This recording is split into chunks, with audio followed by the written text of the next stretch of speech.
Hi everyone, welcome to Difference Frames the World, a channel where you can view the world from a unique perspective. Today, we're talking about Spain, a NATO member that just surprised everyone by banning the United States from using its military bases. This unexpected move has definitely turned some heads around the globe. So on September 29, 2025, Spain officially put its foot down and said the US can't use its military bases in Rota and Moron to move weapons to Israel. This wasn't just a minor hiccup, it cut off a key supply route for the US military. The US State Department wasn't too happy about it either, which really highlighted some tensions between Spain and the US and even within NATO itself. This whole situation has gone way beyond just a spat between two countries. It's become a big deal in this new era where countries are standing up for their sovereignty and pushing back against dominance. Military bases are not private warehouses for the United States, and Spain's sovereignty cannot be compromised. Spanish Foreign Minister Josep Manuel Albares spilled the beans on why they decided to go ahead with this ban. Spain's gutsy move against the US is something we don't see every day. Spain might be small compared to the US, but it's definitely making some big moves. Despite Washington's reputation for throwing its weight around with smaller countries, Spain isn't backing down. So, is the US still calling all the shots in NATO? Well, things are getting interesting. Back in 2011, Spain and the US agreed that if the US wanted to use Spanish bases for moving weapons around, they'd have to give Spain a heads up about what they're transporting and where it's headed. But recently, when trying to move arms through two Spanish bases on their way to Israel without proper notice, the US crossed a red line. Spaniards have also ramped up their stance by putting an embargo on arms related to Israel and tightening up rules, disallowing the use of their bases for such transits. This move aligns with growing anti-war vibes across Spain due to rising civilian casualties in Gaza. A poll showed that most Spaniards do not side with any country sending weapons into conflict zones and support their government's diplomatic push against it. By banning these military shipments directly or indirectly linked to Israel, Spain is echoing public sentiment loud and clear. They're standing firm against what's happening in Gaza while rallying broad support at home for these policies. Spain, being a key player in the Mediterranean and a historic maritime power, has always aimed to boost its influence in the EU and regional matters. Recently, amid some serious disagreements within the EU about how to approach Israel, Spain stepped up as a humanitarian leader by leading an arms embargo against Israel and stopping US military transit. This bold move sets Spain apart from pro-American countries like Germany and the Netherlands and has sparked a ripple effect across the EU, with Ireland and Norway already gearing up to follow suit.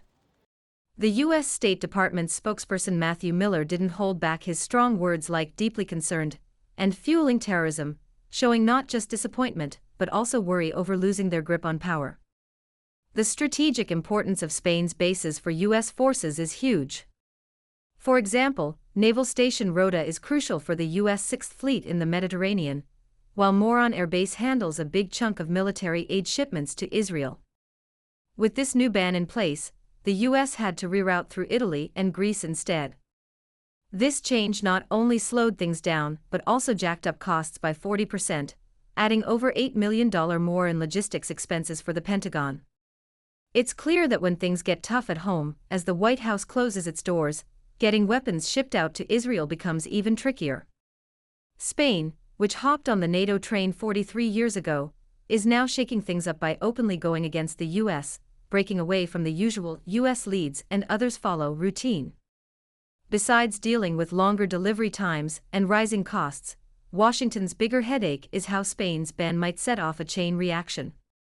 Over in France, their National Assembly is chatting about possibly limiting US military use of French bases for arms transfers.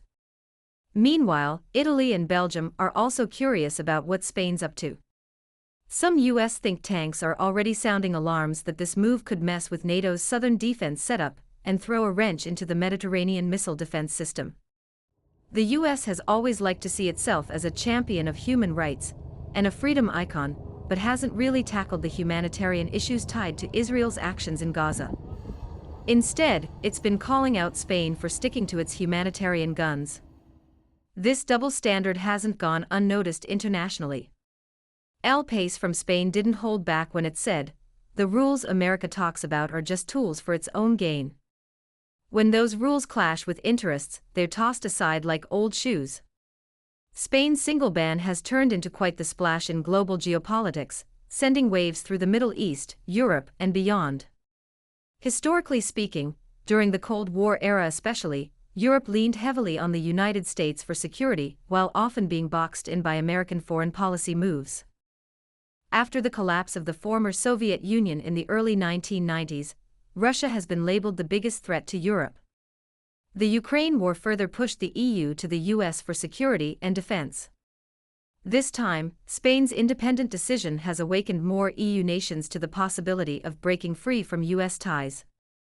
For example, EU High Representative for Foreign Affairs and Security Policy Josep Borrell, although he did not directly endorse Spain, stated that EU member states have the right to formulate policies based on their own positions, indirectly acknowledging the legitimacy of diplomatic autonomy.